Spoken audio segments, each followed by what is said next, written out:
Hey, it's Cassie from Curry Honda in Chicopee. You're listening to the Bax and Nagle podcast on Rock 102. Come see us at Curry Honda for the best selection of new and pre-owned vehicles. Experience the best at Curry Honda. Thanks for listening. Rock 102, Springfield's Classic Rock. It's 5:51, and Aerosmith with Bax and Nagle on Rock 102. It is going to be today cloudy with a high of 63. Tomorrow, mix of sun and clouds with a high of 65. It's 47 right now in downtown Springfield. Hollywood Trash is brought to you by Western Mass Masons. Call them for all your foundation and chimney needs. Somehow you still care about what's happening in Hollywood. So, from Tinseltown, 3,000 miles away, it's Steve Nagle's Hollywood Trash. The Rock. Dwayne "The Rock" Johnson and Kevin Hart reunited at Hart's Netflix roast before his Jumanji co-star launched into a lengthy R-rated set that largely centered around Hart's wife, Eniko. Really? Yeah. Was she able to smell what The Rock's got cooking? Oh, you know what? I think she'd rather smell what The Rock's got cooking. I would think so, too. After, this beating. Following a dramatic entrance to the stage, complete with special effects and Queen's "We Will Rock You" as the soundtrack, Johnson wasted no time before pulling comedic punches. Now, I know what you're all assuming is that I'm here to carry another crappy Kevin Hart vehicle, but for once, that's not the case. I'm actually here tonight because someone needs to chew up Kevin's food and spit it in his mouth. Isn't that right, my little chocolate baby bird? Funny stuff, huh? Johnson went on to call Hart his little burnt Oompa Loompa before moving his focus to Hart's wife. I want to just take a moment to give a shout out to all the ladies up here on this dais. You all look beautiful, magnificent, sexy. You know who else looks sexy? Kevin's wife, Eniko. Wow. Yeah. You know, boy, that's hot. Johnson went on to say that Eniko deserves an Academy Award for pretending she likes to F you. All right, so that's a good line. Yeah. And suggested that they together open up a bottle of tequila and, stop squirming, Kevin.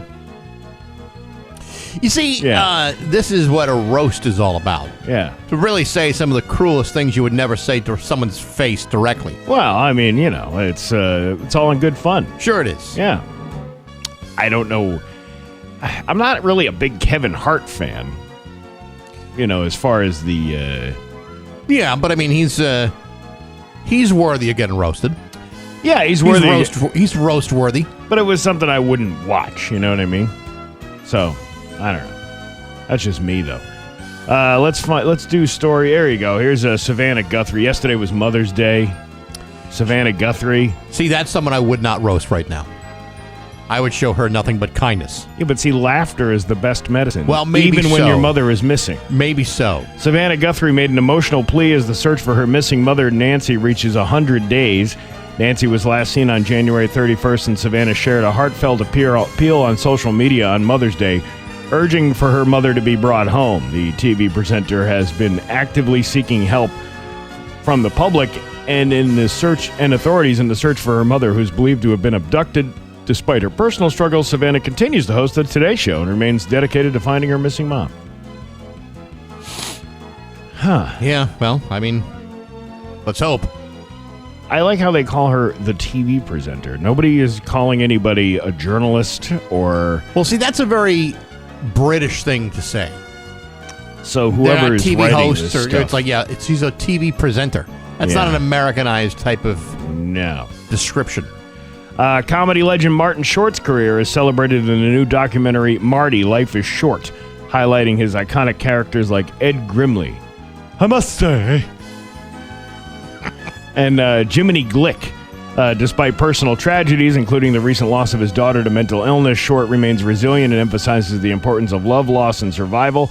The documentary, set to stream on Netflix, showcases Short's enduring love for his late wife and his ability to navigate grief while honoring his loved one's memories. Short's story is a testament of resilience and the power of love in the face of adversity. I'm actually looking forward to seeing that. Between him and Steve Martin, because they tour now. Those are like two of the guys that I grew up watching and listening to in movies and TV and everything else. I think I was like 6 maybe when I saw him for the first time on Saturday Night Live because I would sneak out and stay up late and watch him do, because that was Ed Grimley on SNL, right? He did Ed Grimley there. I think he also did Ed Grimley on SCTV too, which, by the way, still is one of the greatest TV shows ever. I'm really curious as to why that's not like streaming somewhere. I have, you know what? It does on occasion. Maybe you see a couple episodes on YouTube, but it's not like the whole thing. And some of those shows are funny as hell. Yeah, a lot of. I mean, it was all improv. It was all, brilliant. Probably the best sketch TV show apart from Monty Python ever. You know what I watched yesterday? What? Hot to Trot with John Candy. Oh yeah. How was that? See it again. It was a dumb movie, but it was funny. I mean, there's funny parts to it and all that stuff. What's his name? I want to say Mickey Rooney, but his name was Mick in the Rocky movies.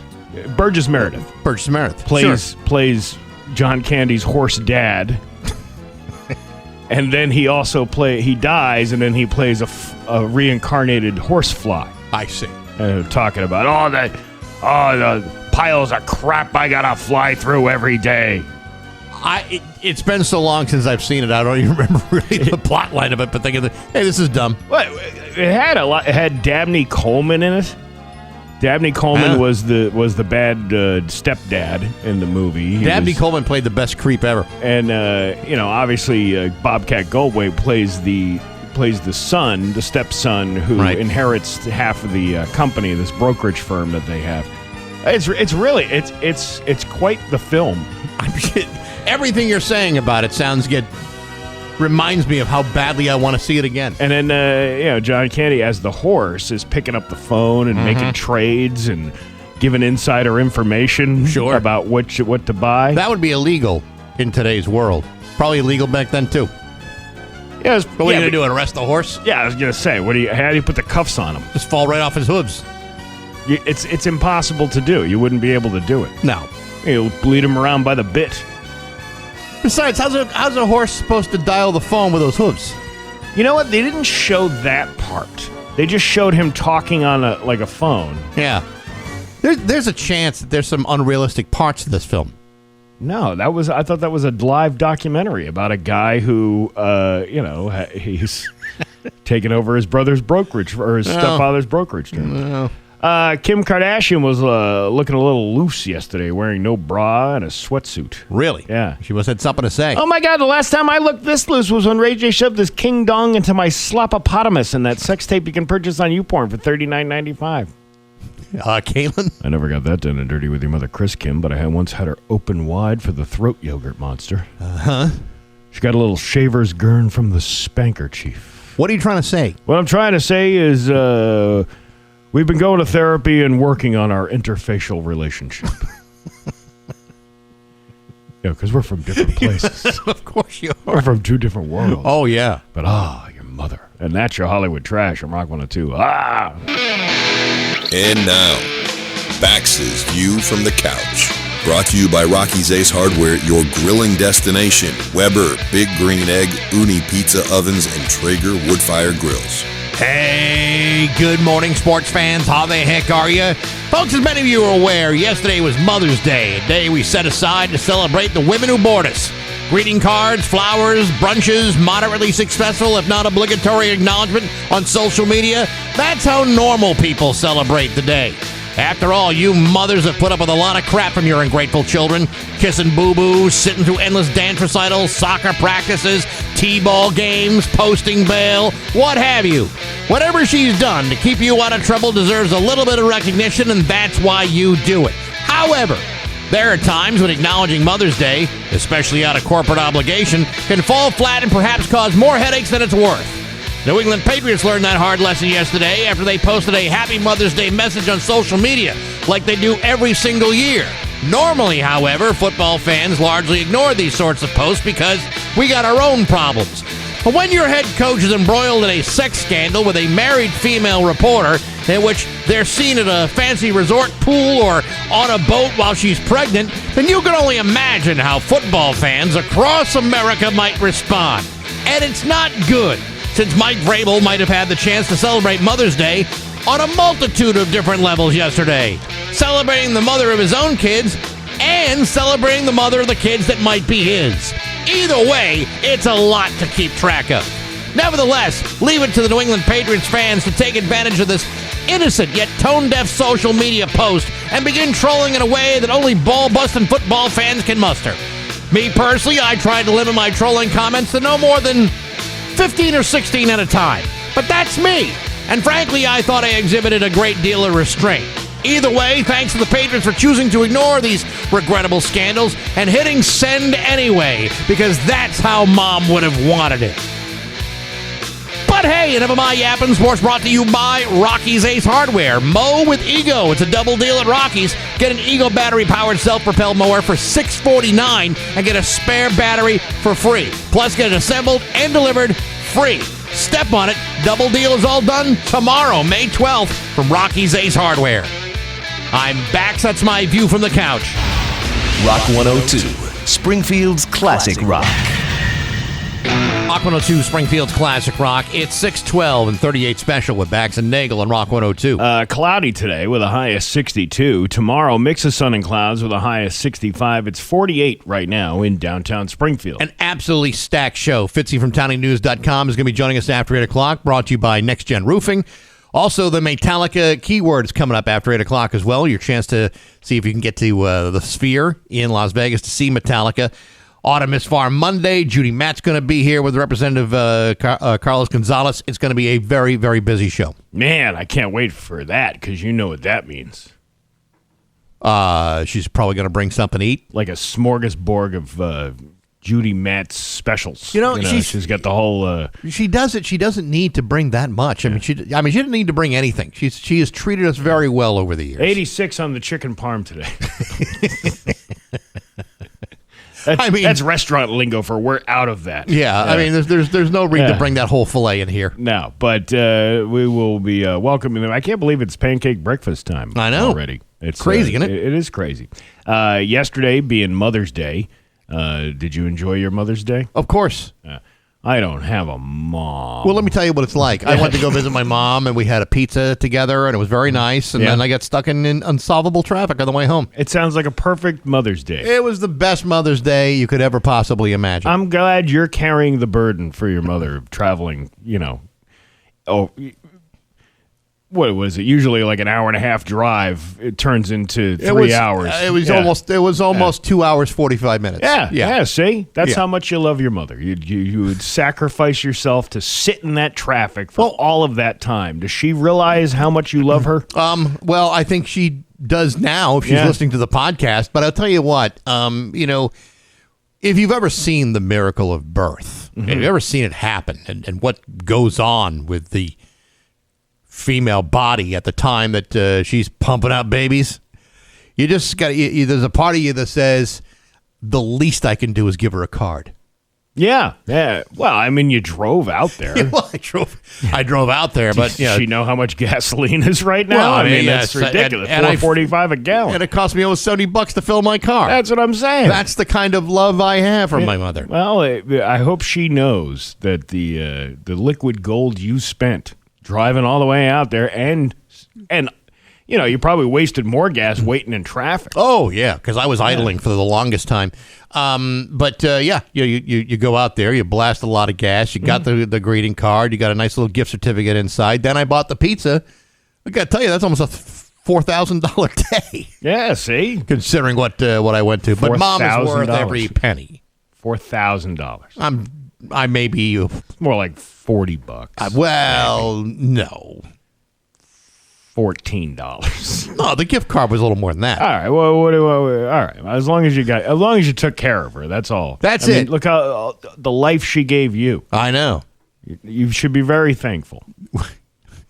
How could I not be grateful for everything I got going on in my life? I don't have a mom. My kids don't have a mom. But we went to Mamou's yesterday for Mother's Day brunch. Really? Yeah. That almost sounds better than driving around in 3 hours of traffic with a pizza. We brought the urn with us because, we didn't. It was discussed that maybe we should. Well, and then when we got there, and they were really busy yesterday. yeah, table for 4. Well, Yeah. sure. Well, we got there, and then at some point, one of the servers came over and was like, "Can I steal this chair?" And then I said, "Yeah." And then my daughter goes, "Mom doesn't have a place to sit now." You've trained those kids very well. Yeah, well, they got a good sense of humor, and but we had Mamu was delicious. It was they had a special limited menu of what they had going on.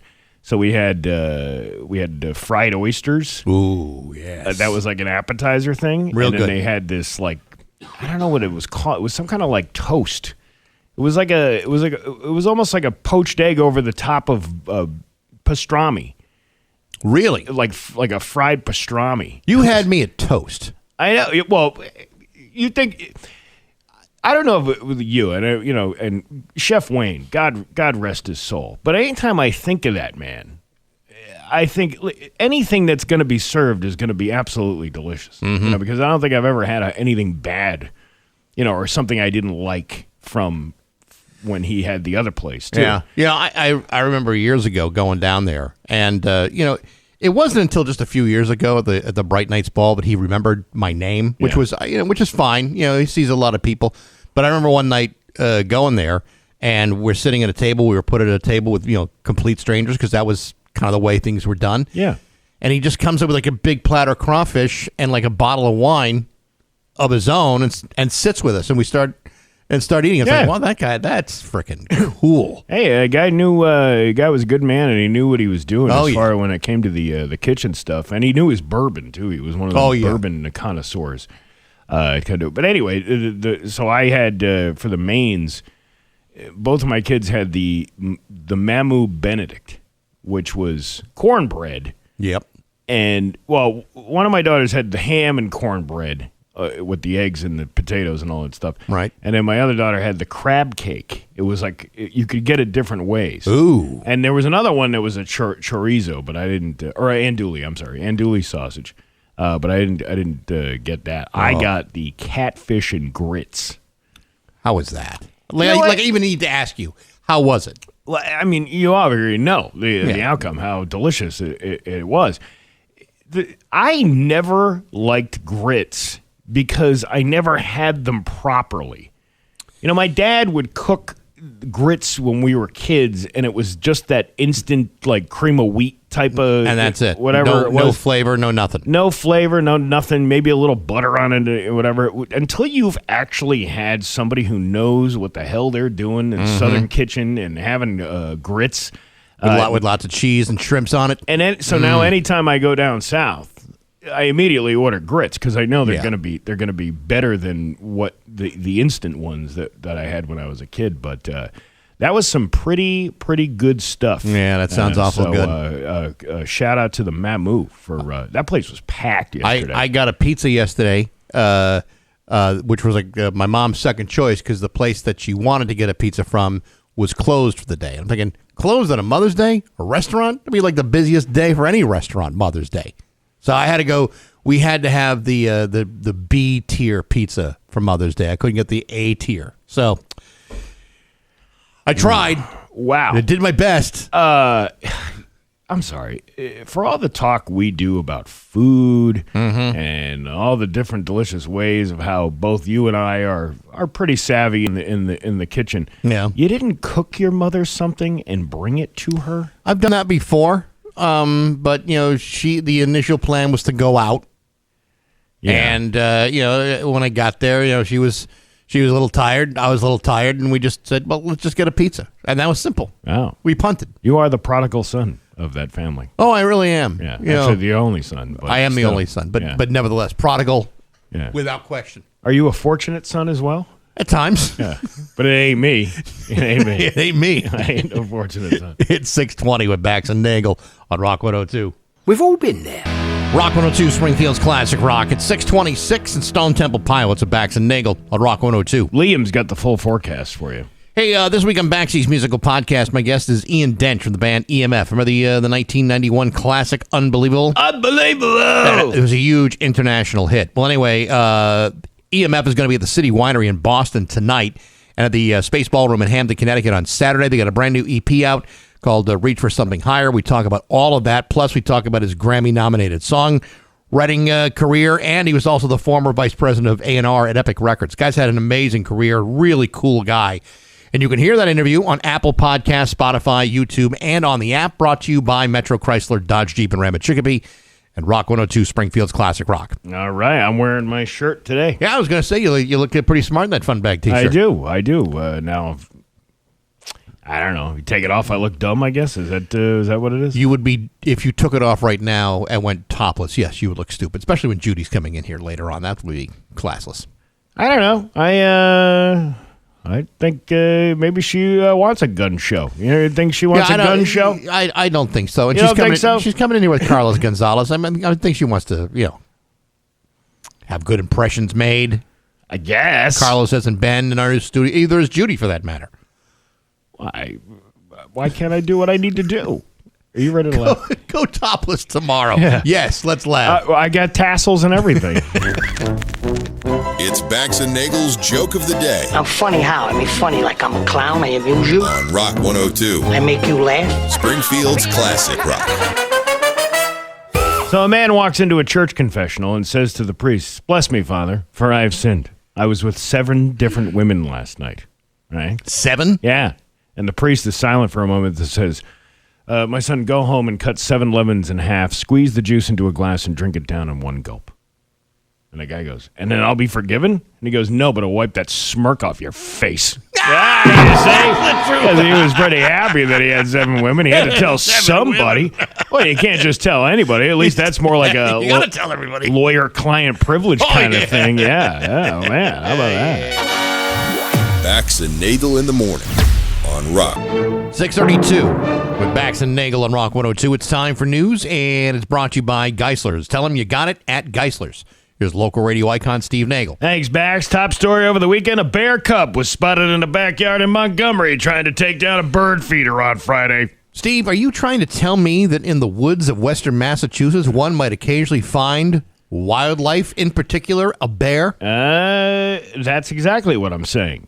Cynthia Harris sent 22 News a video to their Report It feature.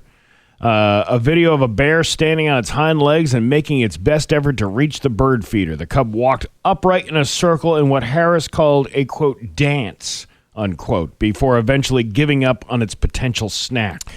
I used to see this documentary like every day when I was a kid of this guy. He was a captain of something, some sort. Anyway, he had a bear that could dance almost at every episode. And he would normally dance like after this moose would have ping pong balls fall on the captain. Happened nearly every day, and it was funny every single time. Anyway, this bear could dance like you wouldn't believe, like Fred Astaire kind of dancing, or Michael Jackson, Eugene Kelly, and like Dance in the Rain. This bear could dance like you wouldn't believe. I believe you're describing the plot line to the children's television show Captain Kangaroo. Oh, you've seen it? Yes, I have. Actually, no. That was before my time. I knew what it. Can't be before your time. Yes, it was. Yeah. Really? Yeah. Oh man. I know. You're feeling old now, aren't you? Aren't you? When did the captain go off the air? Now I'm going to have to figure this out, because Captain Kangaroo was a part of my youth, a big fat part of my youth. Let's see. Captain Kangaroo was on from 1984. The year I graduated high school is the year he went off the air. 1984. Damn. Yeah, but I still didn't see it. Well, I saw bits and pieces. I saw little bits of it. You would have been 5. Yeah. My God. All right. I feel ancient and broken down. I'm like a shell of my former self. Listen, we're all getting old, man. It's just the way it is. Great show, though. In the spring, this is more information about black bears, if you didn't know. Lay it on me, Steve, because this is the bears in the woods of western Massachusetts is practically unheard of. In the spring, black bears will feed on emerging plants, grubs, insects, den animals, and young deer. And picnic baskets. They feed on young deer? They're delicious. I didn't know they did that. Well, if there's nothing else, if they've eaten all the nuts and berries and picnic baskets, then there's a small deer walking around, that's an easy snack. Hey, come here, kid. I got something to show you. Hey, kid, you want to help me find my cub? Yeah. Hey, I got some honey in this hole over here. You want some honey in the hole? What? Really? Free honey? Yeah, free honey. Yogi, the ranger is gonna like this. Ranger. All of a sudden, Ranger comes out. There's level 3 posters of Yogi all over the place. He's picking up the kid deers. We knew there was something weird about him. Have you seen this bear? Think about it. A bear that wears a tie and a hat and no pants. Yeah, I know. Yeah, walking around in the woods. Picnic baskets ain't the only thing he's looking for. I bet hibernation is the only thing on his mind. They're also likely to visit residential areas, such as this one, as we're talking about the lady, if there are bird feeders or unsecured trash available. You know, it's funny because the last 2 weeks I've driven up through this area on my way to work, and 2 times it's the same house. The trash has been knocked over. It's either a raccoon or a bear. Yeah, but it's like, what? Do you not get that if you leave your trash out overnight? I know the pickup is in the morning, but you're risking the fact that the trash, and 2 times the trash has been all over the road. Yeah. Well, I mean, you know, most of the times it probably doesn't happen at all, and you know you can't, in a lot of cases you can't just put a hook or a strap on the barrel, right? Because the truck comes, it lifts the barrel up, dumps everything, and drives away. Yeah, we've got some kind of strap on it. Then the guy can't. The guy's gonna have to get out of the thing, slowing down the progress. Yeah. Fact of the matter is, maybe what you should do is leave other things for the bears to eat. Bear food. Bear food. Picnic baskets, pots of honey, nuts, berries. The kind of things that a bear walks by and says, whoa, look at how jackpot. Directions on where the young deer live in the neighborhood. Right, exactly. Hey, you know what? Feast your eyes on this. Listen, leave my trash alone. Yeah. Here's some good stuff. There's plenty of deer out there for you to go have a good time with. I've made like deer sandwiches, venison sandwiches, bag of chips, a couple of cupcakes, and a pot of honey. You should be fine for now. It's like Thanksgiving. You get leftovers for days after those. That's the best time to eat it. Yeah. A student at Holyoke Community College has been suspended after allegedly recording individuals in the campus bathrooms without their knowledge. Was that wrong? See, this is why I got to plead ignorance here. Had I had known this was frowned upon. This is why you got to leave a sign-up sheet. Yeah. Right. Are you willing to be photographed in the toilet? Yeah, we all need releases from all of you. That's right. If you got if you've got a release form, well, then that's perfectly fine to take pictures and videos of people on the toilet. Yeah, but if you don't have that kind of permission, then you can forget it. Well, he didn't. In a statement by HCC President Dr. George Timmons and Board of Trustee Chair Vanessa Smith, the college received a report of an individual using a cell phone to record people using the bathroom. The student, identified as the alleged perpetrator, has been temporarily suspended and is currently not permitted on campus. The Hamden DA's office is overseeing the active investigation of this incident and will be notifying potential victims. It is believed that there is no ongoing threat to the privacy or safety of the HCC community. There's no arrest. So the college took things into their own hands before the legal system has caught up with this person. Right. So they got to investigate the situation. Right. That's why they're not naming the person, because you still have to have the investigation. Because if something happens and this person isn't the perpetrator, then HCC is going to have a big fat lawsuit on their hand. That's why they're keeping mum about who it is. Perhaps, but it's also possible this kid might be responsible for his actions, and in which case he deserves to get bounced out. Again, with the bathroom kinks, what's going on? What do you want? You like watching people go to the bathroom? Is that something, that clearly is something that people are very much into? There are sometimes I don't even want to see myself go to the bathroom.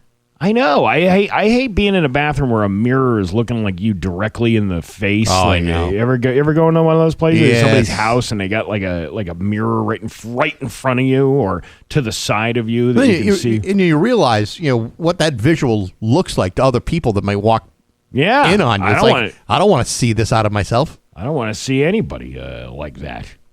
Let's see. This guy in Springfield police have arrested a suspect whom they allege stole thousands of dollars worth of items from several Boston Road stores. On Thursday, detectives applied for and were granted an arrest warrant for 42-year-old Porfirio Diaz of Springfield and a search warrant for his Parker Street home. Ryan Walsh, the spokesperson for the Springfield police, said Diaz allegedly put items into shopping carts or similar items repeatedly and refused to stop for loss prevention officers at Marshall's and Lowe's on Boston Road. The total amount of stolen items was $10,000. You realize how much stuff you got to steal from a Marshall's to get $10,000? It's brand name products. I'm guessing at discount prices. I'm guessing the more higher priced items that equaled were from the Lowe's. You throw a generator in there. That's at least $1,000. You know what I mean? Like a good grill. Yeah, but they're all tied up with those cords, those cables. Can't just steal one like that. They have these things back called wire cutters, and I don't know how you can easily. Where'd you get one of those? Right on aisle 6B. You didn't know that?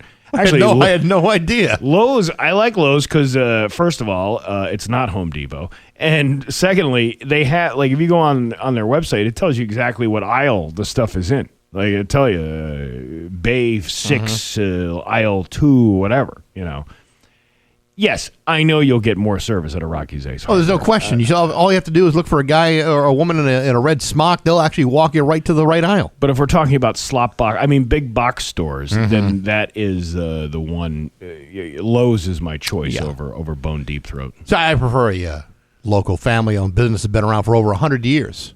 The Falcone family has been running Rocky's Ace Hardware for an entire century. I get you. I'm talking about like the giant. If I have to make a choice between the two, it's Bone Deep Throat is out. Yep. Blows is where it's at. Well, you see, for me, if it's not a Rocky's, I don't want it. Yeah. I don't need it. They got everything I want. Do they though? Everything. Everything. If they don't got it, you don't need it. I will not argue with you, but I could take you to task on that. I don't want to hear it. On Friday, he has been charged with 10 counts of larceny over $1,200. Walsh noted that Diaz has also 2 active default warrants, one on a charge of larceny over $1,200 by a single scheme, and the other on charges of receiving stolen property, trespassing, and disorderly conduct. So there you go. Another operation by Springfield Police to deter illegal dirt bike and off-highway vehicles on city streets has led to 1 arrest and 2 criminal complaints. Ryan Walsh said these kinds of vehicles have led to serious injuries and death to numerous riders. Some riders are also known to drive recklessly, putting pedestrians and other vehicular traffic in danger. On Thursday, officers stopped a dirt bike rider on White Street near Allen Street. The adult male rider was issued a criminal complaint and the dirt bike was towed away. They also encountered a female motorcycle rider who sped away from officers. Police were aware that her motorcycle was unregistered and she was unlicensed based on previous encounters with her, and she was also issued a criminal complaint.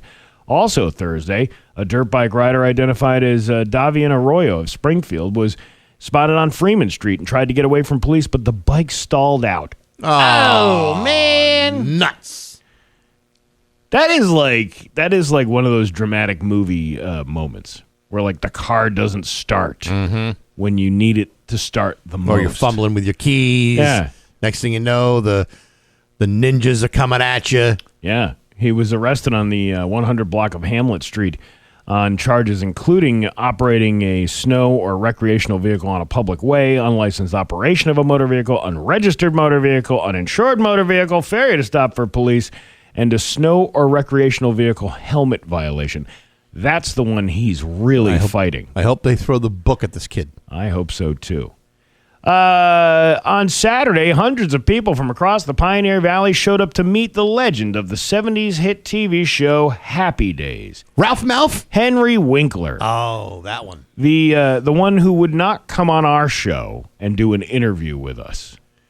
Yeah, why is that? Why was the Fonz not able to peel himself away from his very busy schedule? I don't know, the big booker that books all these hot items couldn't seem to nail down a time for when Henry was available to do so. You know, he's known to be a very, very nice man. Yeah. Henry Winkler. I'm sure he is. Well, if he was that nice, he would have done a phone interview with us, at least. Maybe it wasn't him. Maybe, somebody along the way dropped the ball. I'm not pointing fingers. I'm just saying maybe somebody dropped the ball and Henry was never contacted about it. The meet and greet was originally scheduled to appear at Zombie Hideout Comics on Cooley Street 3 years ago. However, scheduling conflicts with Winkley's busy schedule kept pushing it back until he can finally see his lovely fans. How busy is the Fonz? He's busy. He's busy-ish. As well as being best known for playing Fonzie, he later went on to other blockbusters like The Water Boy and HBO's TV series Barry. Mm-hmm. He has local ties with his spending his days. I didn't know this. Winkler has local ties by spending his days at Emerson College, which really isn't local. But local, but was once roommates with former Western Mass News reporter Ray Herschel. Yeah. I didn't know that. It's absolutely true. Yeah. See, I would have went to him and I said, listen, Henry, Sunday and Monday were happy days. Tuesday, Wednesday were happy days. Thursday, Friday, happy days. The weekend comes, the cycle hums, and you have abandoned us for a phone interview. All right. You know, I can't sit here and be critical of the Fonz. I've seen what he does to like a jukebox. I've seen him jump over sharks. I've seen him snap his fingers and girls just pour out of the woodwork. I'm not going up against a guy like that. It's unbeatable. So I'm not going to be here to be critical. I once saw him win a demolition derby. And it never ends with that guy. Well, I was impressed with the whole shark thing. But now I don't care anymore. I mean, you can't pick up a telephone and call us. The dude jumped over a bunch of sharks while wearing a leather jacket on water skis. I have never seen that done anywhere. First of all, the water is probably not good for the leather. And then secondly, it weighs you down. And Henry Winkler is 5'5" tall, so he can't afford the extra weight. How did the leather jacket not get damaged by the water? I know if I wore my leather shoes out in the rain. Try bringing that to a dry cleaner. Forget about it. Yeah. Until you're out of your mind with all that salt water. It almost makes me think that was staged. Come on. Have you ever seen the footage? Yes, I have. I don't think that was a body double. It was not very believable.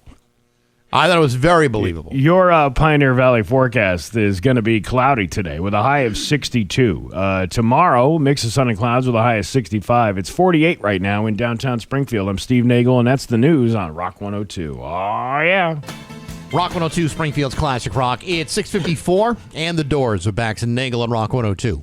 It is going to be cloudy today with a where did my weather go? Hang on a second. Cloudy with a high of 62. Tomorrow, mix of sun and clouds with a high of 65. It's 48 right now in downtown Springfield. Metallica's residency at the Sphere in Las Vegas is sold out. If you wanted to buy tickets, you'd have to pay through the nose to get yours tickets. But you could also win your way in with Rock 102's Metallica. Rock 102 and MGM Springfield are joining forces to give you airfare, hotel, and tickets for two to see their show in Las Vegas at the Sphere on October 8th. All you got to do is listen for the keyword, which happens every weekday at 8, 12, and 4 p.m. Then enter the word at rock102.com before midnight each day for your chance to win. It's Metallica. Your chance to win some Metallica at the Sphere, brought to you by MGM Springfield and Rock 102, Springfield's Classic Rock. It's a pretty hot ticket. And immediately following the announcement of today's, this 8 o'clock's keyword, Fitzy from TownieNews.com will be joining us. Oh, well, there you go. How about that, huh? How about that? How about that? We had a $20 dinner and a comedy show over the weekend on the matinee special. How was that? It was good. The Hawkman was there with his team of people. Team Hawkman. Yeah, there was 8 of them. What do you get, like groupies or something, or an entourage? I think maybe they're assistants from the Wear Select board. Ah, yeah, yes, and probably invited the entire board along with them. Yeah, but that was and then right after that they were having a Def Leppard cover band. Oh, no kidding. To which when Marty promoted, he goes, "Yeah, they got a guy with his hand tied behind his back and everything. It's you should really check it out. It's something to see."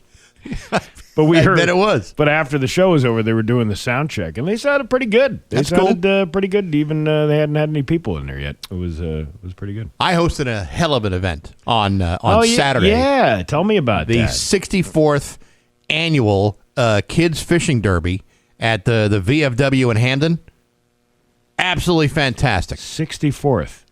For 64 years. In fact, I believe one of the winners from the 1950s showed up. Yeah. When he was a kid. I think he got the biggest fish or whatever, and he was there. Can you imagine that event is only 5 years older than you? Okay, you know what? Let's not get ahead of ourselves here. I mean, yes, I realize that it's only 5 years, maybe even less than that, but nevertheless, really cool event. A lot of kids out there. It wasn't the weather was not perfect. We had about 60 kids fishing. They had prizes for the biggest fish, the smallest fish. First fish was caught in less than 3 seconds. Yeah. The bell went off. All right, start fishing, everybody. Boom, kid hits a fish right away. Unbelievable. That's pretty cool. I think the biggest fish was about 14 inches. Wow. Yeah. That's pretty neat. And the smallest one was about 3. Oh, but you should have seen the 599 that got away. I was going to say it doesn't matter what the weather was like because it's fishing. It was fishing. The kids were having a blast. It was hot dogs, cotton candy, donuts for miles. Fantastic. Thanks to the folks at the VFW for having me. It was a lot of fun. When I was about 7 years old, I went to a fishing derby with my dad and my brother. Mm-hmm. And within the first 5 minutes of this thing kicking off, because it is a contest. It is kind of like, almost a race to see who can get the thing. This kid that was standing next to us, his buddy cast the line, but as he did that, it went too far back and caught this kid by the eye. Ooh, and I just remember as a child, I will never forget that visual of the hook that had scraped the corner of this guy's eye. It was so gross. Yeah, you don't need to. Yeah. First of all, it's in a river, so you don't need to cast that far out. Yeah, well, this was a pond, so. Yeah, but even still. It was gross. Yeah, never went fishing ever again. Yeah, I can see where that would knock the fun out of it for you. That's right. It's always fun until someone gets a hook in the eye. Gets a hook in the eye. Yeah. It's 6:59 on Rock 102. Hey, it's Steve Nagle. Join me. And now, Bax's View from the Couch. Brought to you by Rocky's Ace Hardware, your grilling destination. Weber, Big Green Egg, Uni Pizza Ovens, and Traeger Woodfire Grills. Hey, good morning, sports fans. How the heck are you? As many of you know, yesterday was the NBA Draft Lottery, an annual event in which the worst teams in basketball learn who's going to get the number one pick in next month's NBA Draft. Yesterday was the Washington Wizards who were chosen to receive the number one pick in the draft for the second time in franchise history. Exciting stuff, huh? Might have been more exciting had the Celtics had the number one pick in the draft. Unfortunately, barring a blockbuster trade, the Celtics aren't getting anywhere near that number one pick. So who are the Celtics going to get in the NBA draft? Well, first of all, had the Celtics been a little worse during the regular season, they might have had a chance at a higher overall pick. But since the teams outside the draft lottery are selected in reverse order of their regular season record, the Celtics will have to put up with a 27th overall pick in the first round. They'll also have the 40th overall pick the following day in the second round of the draft. And who are they going to select with those two crummy positions? Not much. At number 27 and number 40, you get to select whatever is left from the pile of half-rate talent that was left behind by everybody else. That's just the way it goes. Now, the Celtics could also make a trade and get somebody else's pick for this year or next. Either way, it doesn't really matter who they get, since I'm sure they'll select whatever they select, they'll find themselves choking in the postseason, just like they've done the last 2 years in a row. Now, you might wonder, Baxi, since the Celtics won't be on the clock for a while, which player stands the best chance of being the number one pick in the draft? Good question. Out don't have the foggiest idea what's going on with the Washington Wizards. All I know is that that's where most players go if they lack talent, skill, and initiative to be competitive. But in this case, it's believed they may select 19-year-old Brockton, Massachusetts native A.J. DeBansta, the highly touted rookie out of BYU. Now, while I'm sure this young man is delighted to potentially become the number one pick in the draft, let's all remember the Wizards have not managed a winning season in 9 years. I don't know if we should be congratulating this kid or sending him sympathy cards, because I'm leaning towards option number 2. But hey, enough of my yapping. Sports brought to you by Rocky's Ace Hardware, a new Weber in town. The Weber Genesis Stealth Gas Grill at Rocky's, the biggest, baddest Weber ever. Now get it for $1,400 at Rocky's, assembled and delivered to your deck or patio. Get ready to grill with Rocky's Ace Hardware. I'm Bax. That's my view from the couch. Rock 102, Springfield's classic rock. 102 Springfield's Classic Rock. It's 7:14 and Van Halen with Bax and Nagle on Rock 102.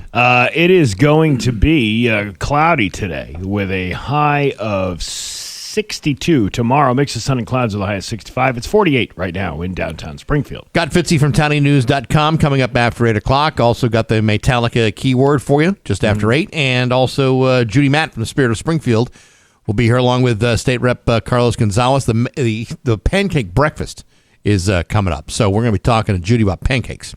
Really? Yes.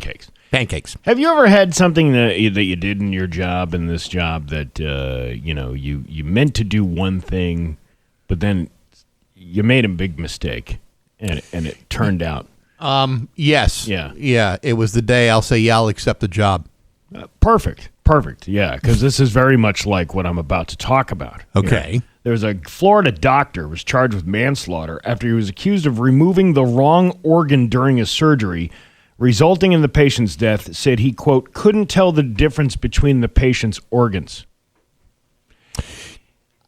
In medical school, isn't there at least a semester about anatomy? Yeah. Like where like a spleen is as opposed to like a kidney? Well, I posted this on Facebook yesterday, and I said, in his defense, when I played the game Operation, I could never tell the difference between the wrenched ankle and the funny bone. Like, they were very similar in shape. But you knew where the bread basket was. Oh, the bread basket. All right. Right? I remember where the bread basket was at all times. Yeah. William and Beverly Bryan were visiting Okaloosa County, Florida in August of 2024 when 70-year-old William began experiencing severe abdominal pain. He sought medical care at Ascension Sacred Heart Emerald Coast Hospital and was told he would need surgery. William initially refused surgery, stating he wanted to be discharged and travel back to Alabama, but the hospital said he wasn't cleared for discharge and leaving would be against medical advice. He decided to stay in the hospital and was admitted for intra-abdominal hemorrhage associated with splenic artery aneurysm rupture and cardiac arrest. He eventually agreed to the surgery. While in surgery, Dr. Thomas Shavnosky, 44, allegedly removed William's liver instead of his spleen. But I'm using it. In his deposition testimony, Shavnosky stated that William began bleeding extensively and his heart stopped. As he attempted to stop the bleeding, Shavnosky reportedly identified the wrong organ. I couldn't tell the difference because I was so upset. It was like an overflowing sink that's clogged up, and I'm looking for a fork at the bottom trying to feel and find a bleed, and I was not able to do so. After 20 minutes of struggling, desperately trying to save his life, that's when the wrong site event took place. Ah, yes. Shavnosky and his team were unable to resuscitate William, and the surgeon said he was so devastated that he went to the hospital's library to cry. It's a devastating thing, which I'll have to live with for the rest of my life. I think about it every single day. Yikes. Yeah, you've had surgeries before, right? Yeah. Normally they'll write on your body like what side it is, and they'll put like a little smiley face and say like cardiac. Like they know what they're doing. Like they write notes. Yeah. And they ask you for your name and your date of birth like 15 times before you go under. So did nobody bother to like read the notes? Well, I'm not sure, or have a map at least of the interconnecting organs. you can write something on the outside of somebody's body, but I don't think there's an assistant with a Sharpie writing on the liver and the spleen going, spleen here, liver here, I've recently purchased a bookshelf from IKEA. Mm-hmm. Now, I knew that I'm going to need some directions on how to put this together. And I had the instructions right in front of me with an Allen wrench and a couple of bolts. And I was able to put it together because the diagram, while vague, was simple to understand. In surgical procedures, are there no diagrams? I mean, is there like a textbook or like an operator's manual? You would think that there's like something that you can reference while you're doing that. Like, hey, can you pull up that the map of that the spleen liver area? He's also not the only one in the operating room. Could he have not said, "Hey, does anyone know what this is?" Hey, what is this? Those are lungs, doctor. Lungs. Now, what do they do? Yeah, what is the function of these things? Well, they help the patient breathe, which may be something he may not do following this procedure. It might be something that you should brush up on every few years, especially if you're obviously this isn't the first surgery he's ever done. Yeah. With teachers, they're required to do these professional development days, where they're supposed to allegedly learn stuff on how to teach your children well. Yeah. Don't doctors have the same obligation to maybe learn the body procedures, updated procedures, new equipment, updated equipment, new protocols, new insurance policies, those kinds of things? Yeah, what is it? What do they call those? What's the mechanic books that they got out? There's a name for them. It's like a series. It's like all the manuals of the cars. Like what is that? I don't know what that's called. It's not like a Popular Mechanics thing or anything like that. But yeah, I know what you're talking about. Yeah, and they're all the same. I was like, I wonder if he had the wrong year model for the guy when he was working. Oh, wait a minute. This is the liver and spleen map from 1976. I don't have an updated 2026 or 2024 one when this happened. I'll tell you what, everything's gone to hell in a handbasket back in 1985 when they extended the large intestine by at least another foot. Right. Things haven't been the same in regular American surgery. I'm all out of sorts here. I had no idea that was a foot longer than what it was intended to be. But I remember when I was 18, I had orthoscopic knee surgery. Mm-hmm. It was one of these like outpatient things. Like you go in for the day and then, you go in at 8 o'clock in the morning, you're home by like 6 at night. So this guy, the orthoscopic surgeon, I wish I could remember his name. Dr. Mengele. No, but he had a Raleigh finger. He looked like Raleigh Fingers. He had a Raleigh Fingers mustache. I'm not making this up. He had this. I'm sure somebody out there has seen this guy or known this guy. I'm sure he's long retired by now.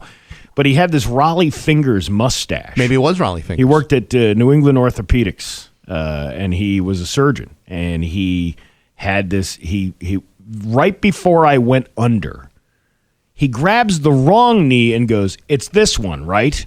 And I go, "No, it's the other one." He goes, "I know, I'm just kidding." And then all of a sudden I was out. Yeah, that's not a time for jokes. It's not time for gags. Who does that? Who does that to a kid who's already have high anxiety because he's going for his first surgery ever?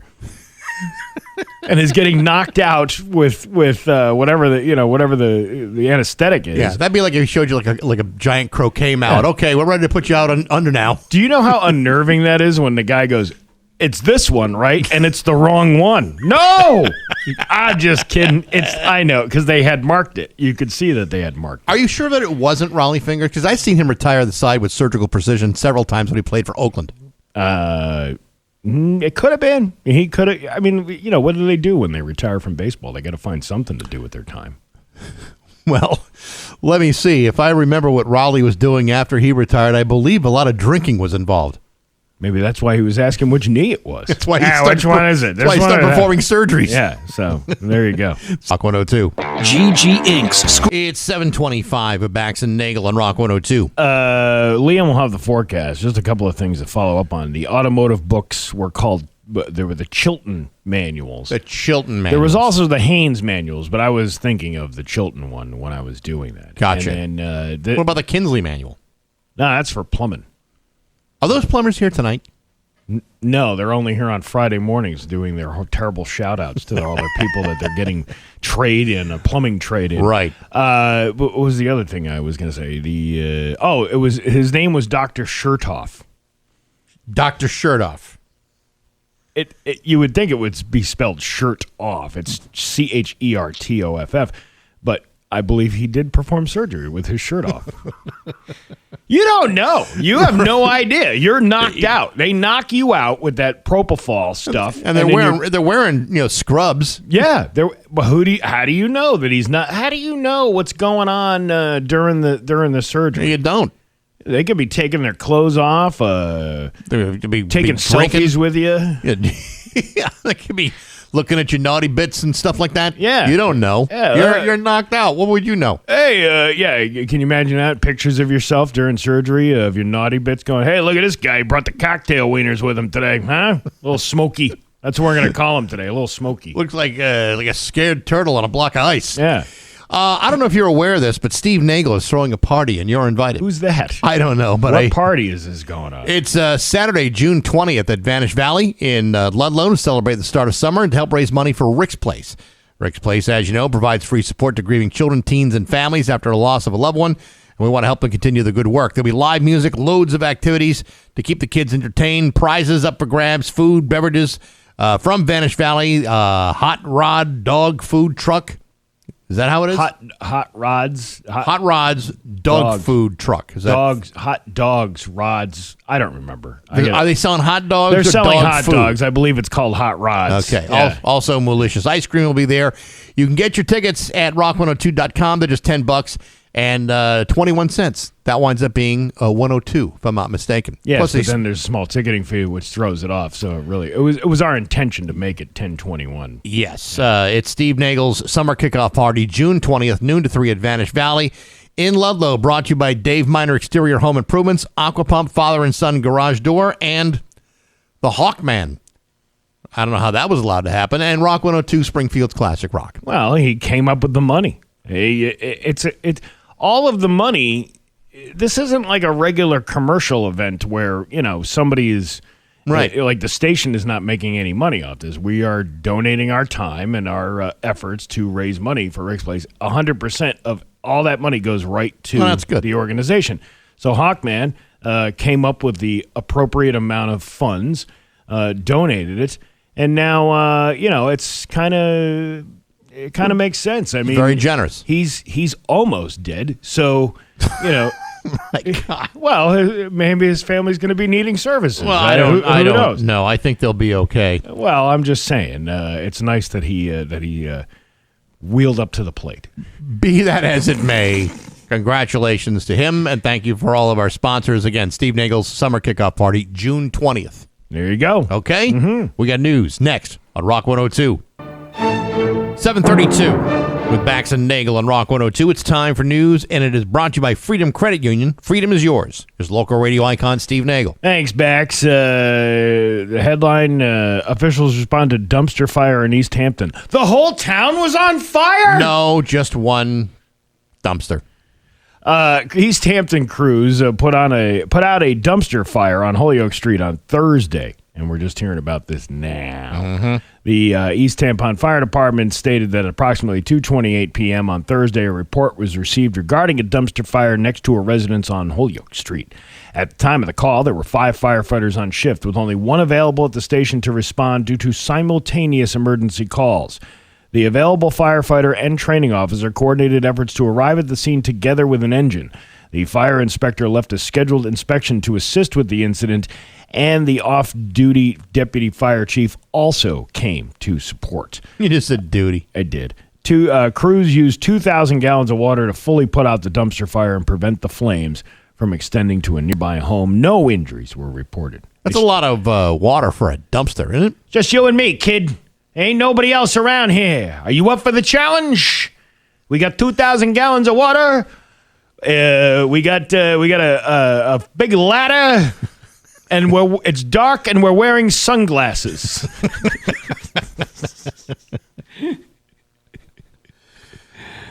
Should I get the rescue equipment in case there's anyone dining in that dumpster? Like, maybe that thing where people can jump like out of windows for? The trampoline? The trampolines? Yeah. And then they all went to eat afterwards. And they said, I'll have 4 fried chickens and a Coke. The Blues Brothers. Yeah, see? I'm glad you picked that up on that. I told you I watched Hot to Trot yesterday. Yeah. That was a good old movie to watch.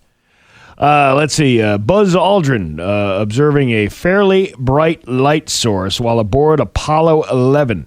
A mysterious object making multiple 90-degree turns at a speedy clip. A blaringly bright object doing corkscrew twists over the skies in Kazakhstan. Kazakhstan. Yes. Very nice. Those are some of the details in the new batch of files on... My sister, number 4 prostitute in all of Kazakhstan. All of Kazakhstan. Those are some details in the new batch of files on UFOs that the Pentagon began releasing on Friday as President Trump taps into the public's long-held curiosities about unidentified anomalous phenomena. Now,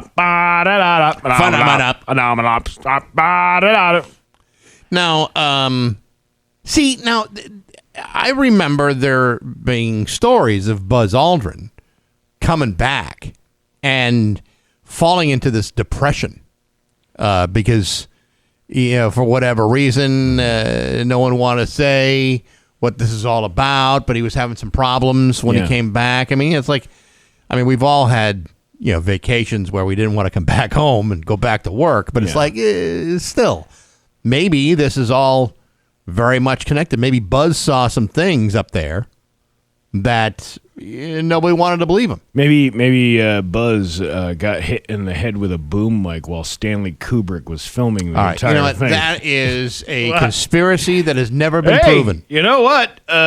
Conspiracies are exactly what they are. They're just conspiracy. They're just thoughts. I'm just throwing thoughts out there. All right. I'm not saying anything is... although I hate the way they do this because they basically gave us nothing.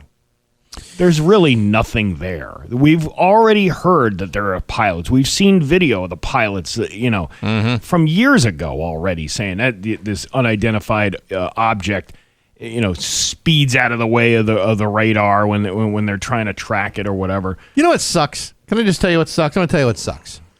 So this alleged data dump is going to get released. Okay, they keep telling you, oh, today is going to be the big day. Everything is going to change, and then you get some jackass with his Chat GPT putting together pictures online, which you're not sure. I say, oh, is this the one? Mm-hmm. Is this it? And you find it's not it. That's not it. That's all AI generated BS. And so, I feel like a dope every time. It's like, oh, maybe this is the one. Because if they are releasing stuff, I'd like to see it. I'm curious as like anybody else, but you don't even know what to believe anymore. No, because now you're so jaded and tainted by this AI-driven algorithmic nonsense that it's impossible to know what's real and what's not. At least if they show a picture of you at a comedy show and it's an AI poster, it's not you. Because I know what you look like, and that's not it. Yeah. One, you don't have hair, and you're not nearly as muscular. You show me someone who's from Mars or some. How am I supposed to know? I don't believe any of this stuff. Especially when you it's as though the Pentagon has been working on declassifying documents on the matter for years. Trump has put attention back on the topic by teasing about a major UFO document dump since February, and then he writes. Whereas previous administrations have failed to be transparent on the subject, with these new documents and videos, the people can decide for themselves.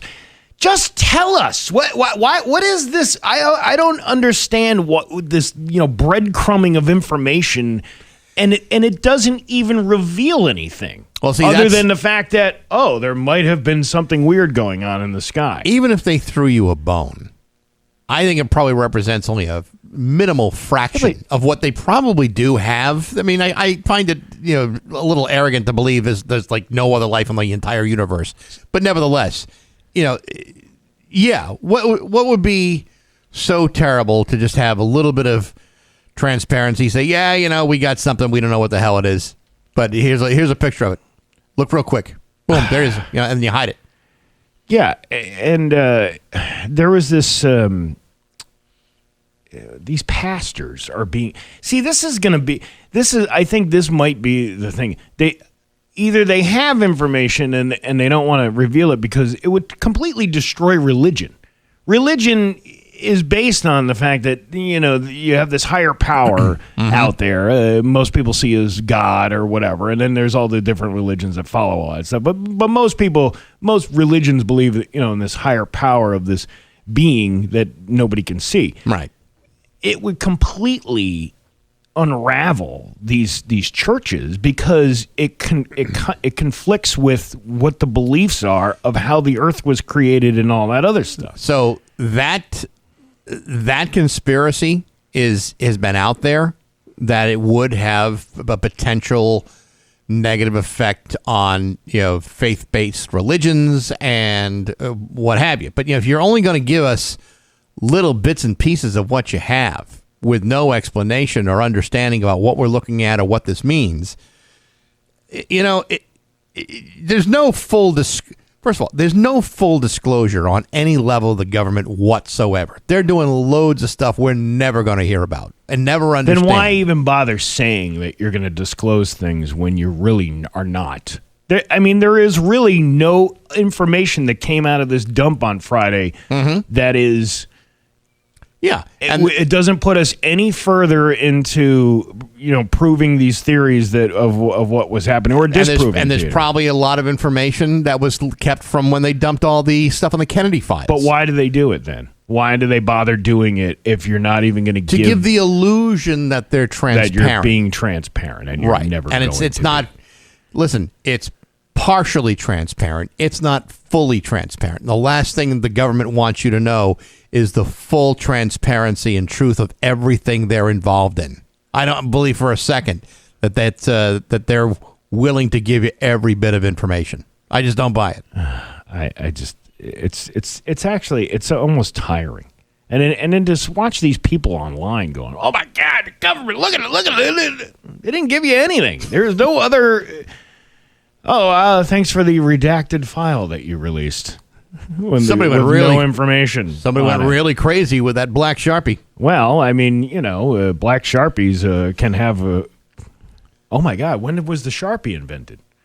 Is that when they wrote on the blocks on the pyramids, when they put the pyramids together? Yeah, they went to a Office Depot. They got a whole bunch of Sharpies and some office chairs. Yeah. But the thing is, it's all speculation. There's no... I don't know. It just seems kind of...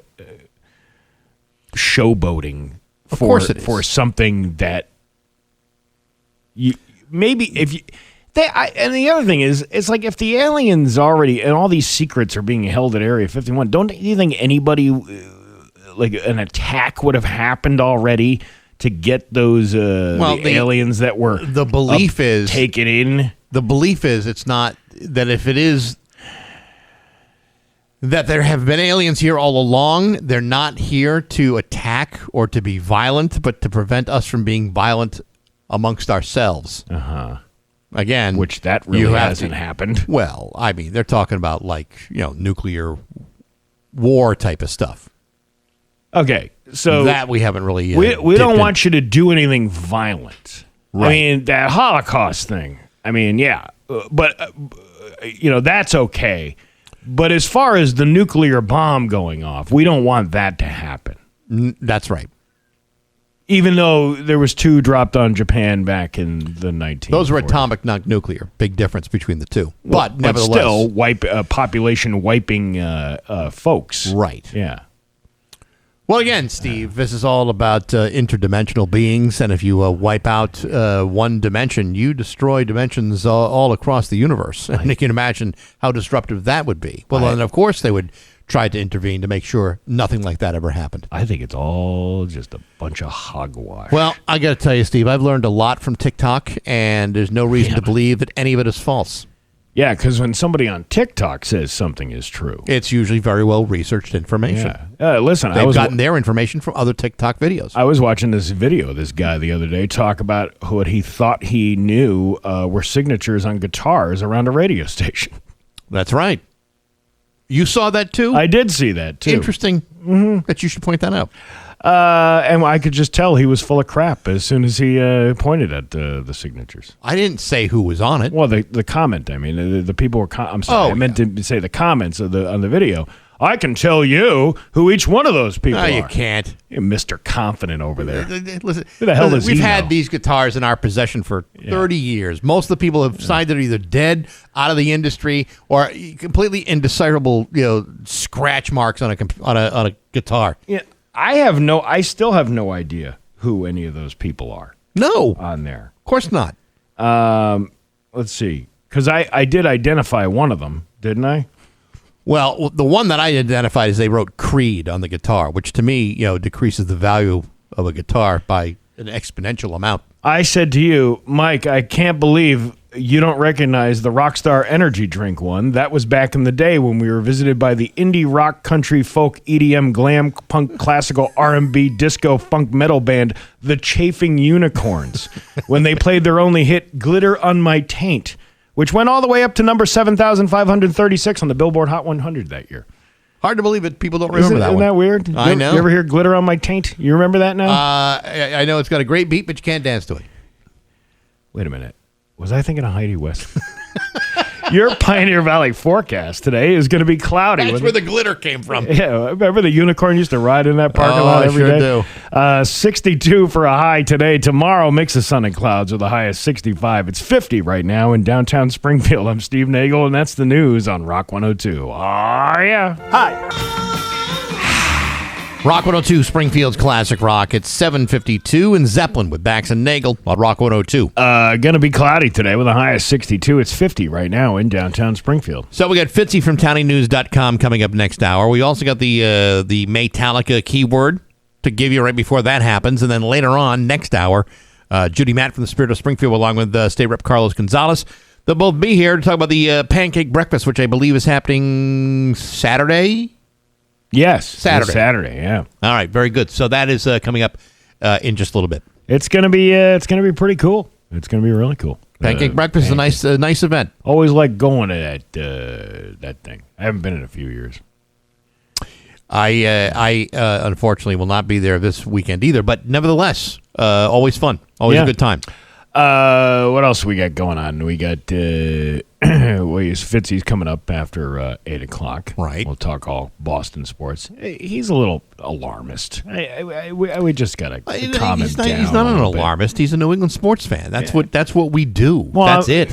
We're turning a new leaf here. I'm going to try to calm him down. You can't calm him down. He doesn't want to be calmed down. Huh? He wants to be outraged. He wants to be disappointed, and he wants to get things off his chest. That's part of his appeal. We can calm him down. All you got to do to calm a guy like that down is give him like a fancy IPA and.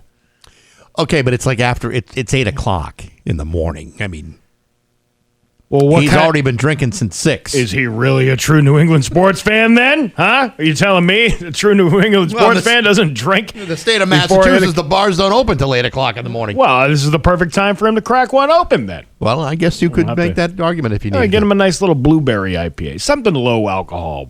ABV. If he's a real New Englander, he's not going to go 3 to 4%. He's going to want a 7 or 8%. 7 or 8. Well, that's what it makes that separates the men from the boys right there. Like an old Nagle who would look for the barley wine as soon as he walked into a microbrew. Yeah, I'll take whatever that double IPA, whatever the hell you got over there. I'll take that. It's a 14%. I remember Jim Cook from Sam Adams coming in here with a beer that was like 14, 15, 18%, and it was like $100 a bottle, and it was like only like a 6-ounce bottle. I remember that. Yeah, tasted like straight up soy sauce. It was disgusting. Yeah. What was the one when I first started working here? Yeah, Opa had opened up. Yes, it was like a brand new restaurant, and the guy came down with the double Warthog IPA, which was like 14 something. It was like it was like 2 o'clock. It felt like 2 o'clock in the morning because the same day McDonald's had dropped off their breakfast burritos. Oh yeah, so I had a glass of this 14%. Now I had nothing to eat prior to that. Sure. So I had a glass of this double Warthog IPA, and it would knocked me on my ass Quickly. very quickly, and to the point where I'm like eating that McDonald's burrito in that old little producer booth, just shoving it into my mouth like I'm George Costanza with the ice cream sundae. You're like David Hasselhoff coming home from Burger King. Yeah, I was like, waiting to yell at my kids, tell them how disappointed I am. And you damn kids. At least the Warthog was drinkable. That stuff from Jim Cook was not, and it was like ridiculously expensive for one bottle. I would expect that out of the 26-year-old me, but I wouldn't. Yeah, but the 46-year-old you is not exactly in the same. It's a totally different perspective now. Not the same. Yeah. Now I'm in bed, but I was just talking to somebody about this last night. Like, my bed, they're like, what's your bedtime? And I'm like, anywhere between 6 p.m. and 8 p.m. Like, it's a little more towards 8 p.m. now that the light is, that it's sunnier out past thing. But I'm drinking like lavender caffeine-free tea. Oh, I know. You know, I'm not doing shots of Yukon Jack. Here's where I am now. Because like yesterday morning, I had... I was going to go drive to my mom's for Mother's Day. Yeah. And I started the day off. I had 3 cups of coffee. And I was peeing all day. So now, if I go to like a bar and we're starting to drink at like 7 o'clock at night, 8 o'clock at night, I'm going to be up around the clock peeing all night long because of how much I've had. So at a certain age, it's no longer about, do I want to get drunk? Do I want to get buzzed? No, it's really about what can my bladder really sustain?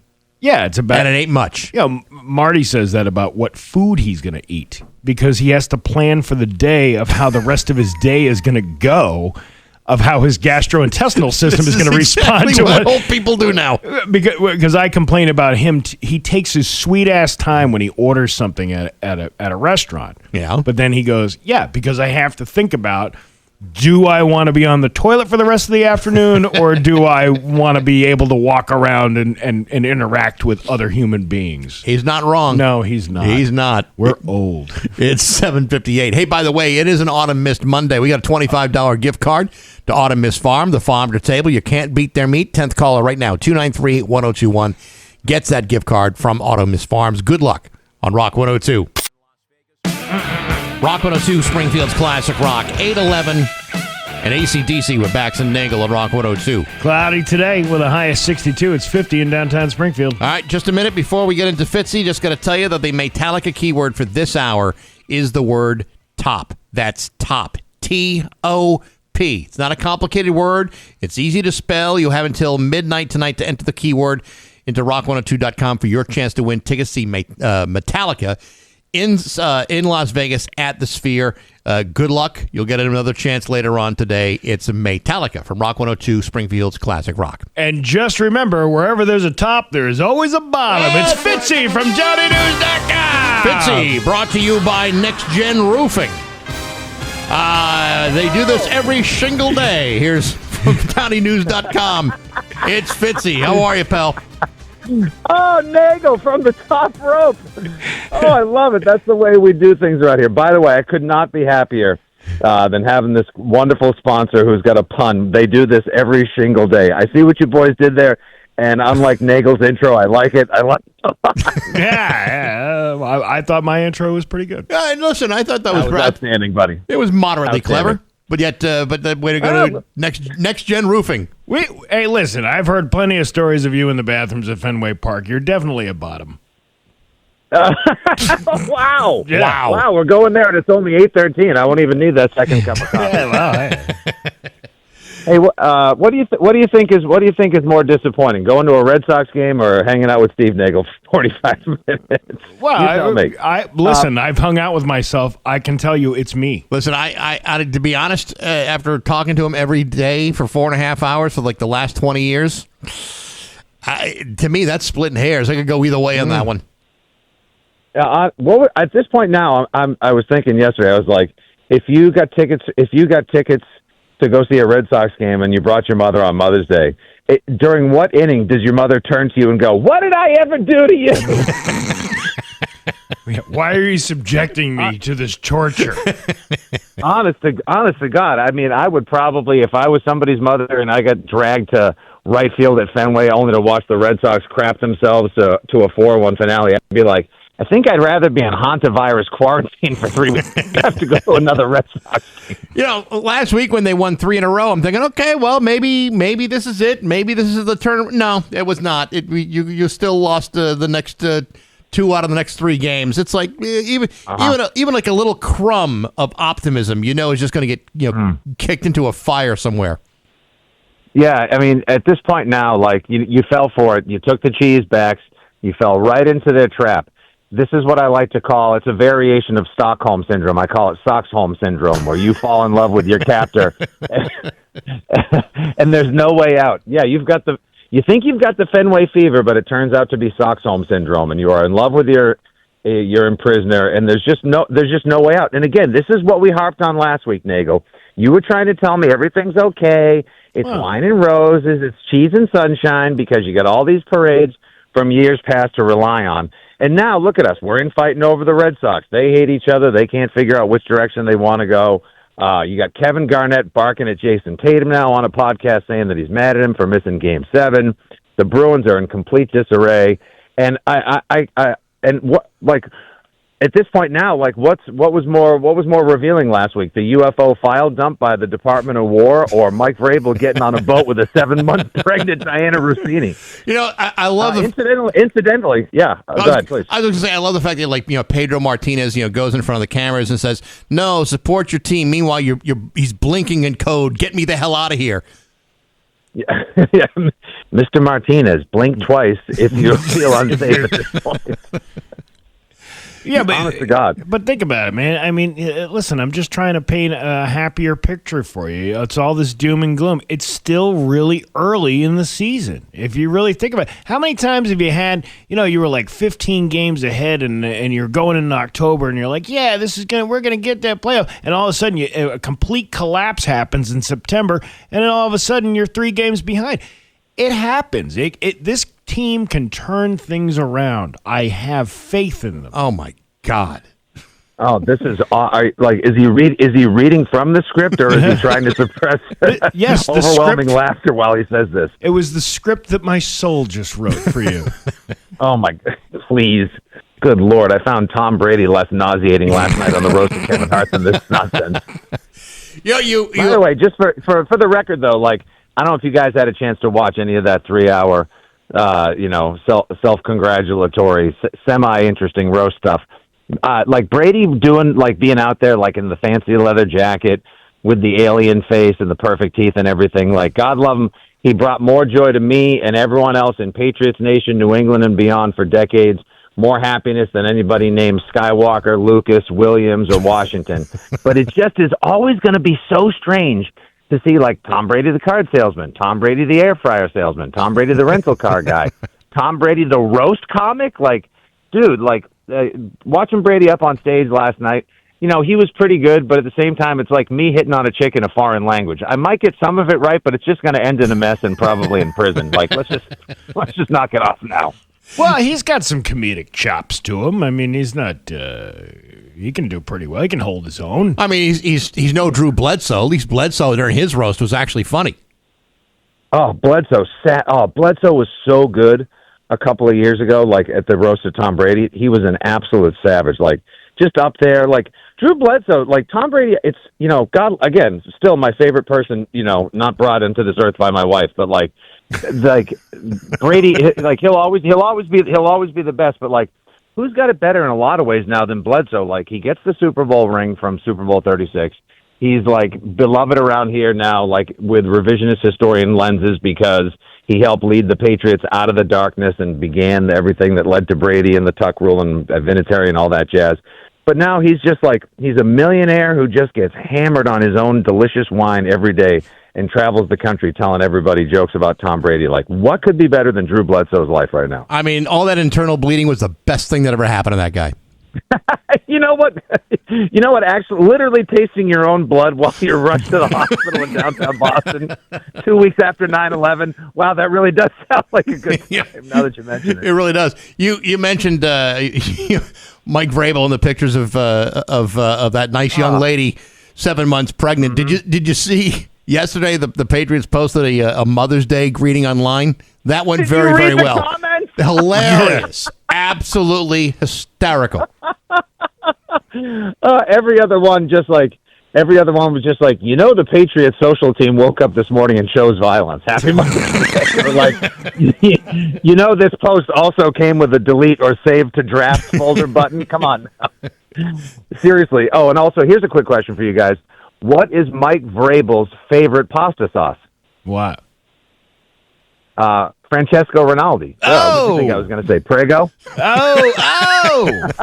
We got a buddy that we know that's into that. Oh, my God.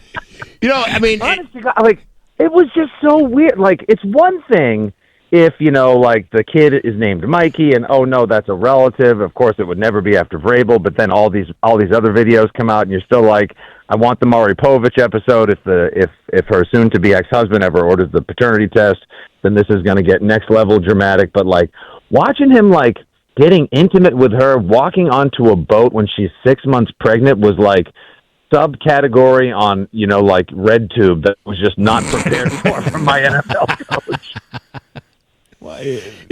There's a part of me that is tired of the entire story, and you got all these people saying, he's not going to make it to week one. There's all this other nonsense, but it's like he's not going to get fired because of this. But no, I think people just got to understand these things. Unfortunately, do happen in professional sports, and probably is swept under the rug more than most people are willing to believe. It's not justifying the behavior, but it's like. Are they on Vrabel because he works for the Patriots? Or are they on Vrabel because this is any different from anybody else? And I don't know if I have an answer for that. I think it's because of the prominence of her position, number one, and the fact that everybody knew who she was, and everybody was. It's just sort of like she had the behavior and the demeanor and all the outward histrionics of somebody that was just almost begging to be caught, and then the fact that it happens to be. Or everyone was sort of like, wow, she really seems to really not like her husband and wants to just star in her own, Girls Gone Wild tape. I'm sure Joe Francis would have loved to have worked with her back in the day. But instead now it's like she had an affair with basically the most prominent head coach. He just won Coach of the Year last year. His team went to the Super Bowl. And this sort of all rides part and parcel with what I think the Patriots need to do going forward, because Mike Vrabel is an A-list celebrity now. We learned that those photos from Sedona, Arizona were not taken by a private detective, were not taken by Diana Rossini's soon-to-be ex-husband. It was just a random couple that saw, in the distance, is that wow, that's a very large human being. Is that Hagrid from Harry Potter? Or no, that's Mike Vrabel. Holy smokes, wow. Yeah, look at Mike. They took a photo, and then they sold it. Look at Mike Vrabel getting down and dirty over there. Can you imagine we caught this on camera during our vacation or family vacation? You know what we're going to do? We're going to pay for our own $2,500 a night hotel vacation by selling these photos for $10,000 to the New York Post. But, it's gross, but that's the modern world we live in. But here's what I'm thinking the Patriots need to do now. Obviously this week the NFL schedule release comes out this week, and the Patriots are probably thrilled because they're like, oh, finally something getting released that doesn't involve Mike Vrabel on a boat with a pregnant woman. Great. But here's what they need to do, right? They're going to trade for A.J. Brown on June 1st. And that's going to be dynamic because he's going to have an awesome season. He's got the great chemistry with Mike Vrabel. He's going to love getting the deep balls from Drake May. But you know what they need to do now? Now that Steph Diggs has been fully acquitted of all the charges, in the case against his former personal chef, and It sounds like she was cooking up a little nonsense, you know what I'm saying? What you do now is you sign Diggs as well, and then you just go full FU mode, revenge tour 2026. The same way after Belichick was so mad that they lost the AFC Championship in Indianapolis in January 2007. And then what does he do? He signs Dante Stallworth. He trades for Wes Welker. He trades for Randy Moss, and you build the greatest offense in the history of time. And you went full FU mode all the way up until Asante Samuel dropped that interception and David Tyree had crazy glue on his helmet, right? Like they almost completed the mission. So now what you do is you double down and you're like, no, I'm signing Diggs. I got Romeo Dobbs. I got A.J. Brown. I am building we're going to put freaking lasers on the moon, Mr. Bigglesworth. We're going to have the greatest offense of all time. And you just burn the league down and you say, how do you like those pregnant boat videos? That's what you do. That's the way to get beyond it. That's for sure. It's funny. I got a copy of the Patriots playbook next year. It's called "What to Expect When You're Expecting." Oh, Nagle bookends it with killers. I love it. I love it. I love it. All right, listen, we appreciate you coming back today. Always good to talk to you. Oh, my God. Thank you very much, Next Gen Roofing. They do an awesome job, just like Nagle, Bax, and Fitzy every single time. Springfield, I love you. There will be no encore. All right. All right, Fitzy from DowneyNews.com. It's 8:24 on Rock 102. Rock 27 with Bax and Nagle on Rock 102. Liam, we'll have the full forecast for you. This week on Baxy's Musical Podcast, my guest is Ian Dench from the band EMF. I'm sure we all remember the major international smash hit from 1991, Unbelievable. Yeah. Okay, well, anyway. You were waiting for me to go, unbelievable. No, I didn't know what your reaction was. Hear that one. Anyway, EMF is going to be at the City Winery in Boston tonight. They'll also be at the Space Ballroom in Hamden, Connecticut on Saturday. They got a brand new EP out. There's another album coming out probably early next year. He's a Grammy-nominated songwriter and also the former vice president of A&R at Epic Records. Great guy. Really interesting. Really cool. Check that out on Apple Podcasts, Spotify, YouTube, and on the Rock 102 app, brought to you by Metro Chrysler, Dodge, Jeep, and Ram at Chicopee, and Rock 102, Springfield's Classic Rock. You know, somebody here on the Route 10 Tire listener line has somewhat of a point. I respectfully disagree on Vrabel. He was a married man knowingly destroying another man's family as well as his own. That's not a leader of men. Yeah, but he's also the coach of the Patriots and brought him to a Super Bowl. So I don't think that's going to change his status at all. Because as you know, football is far more important than the family structure of the United States. Well, I mean, you know, what do you really got going? You really got any morals left anymore? Listen, football has nothing to do with morals. That's why that's why we deflated footballs. That's why we put cameras out in the out in the field. That's why we did all kinds of things. Yeah, I guess so. Morals? There's no space for morals in football. Listen, you got to separate the art from the artist. That's it. Okay? That's right. The artists themselves might be a scumbag, cheating on his wife, knocking up chicks left and right.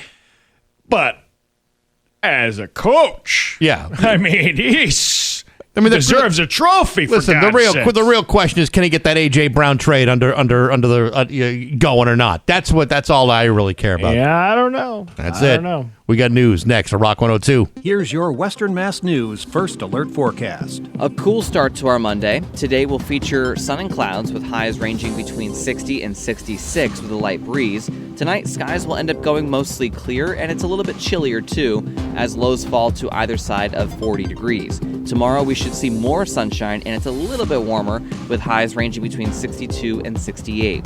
With your Western Mass News First Alert Forecast, I'm meteorologist Liam Murphy.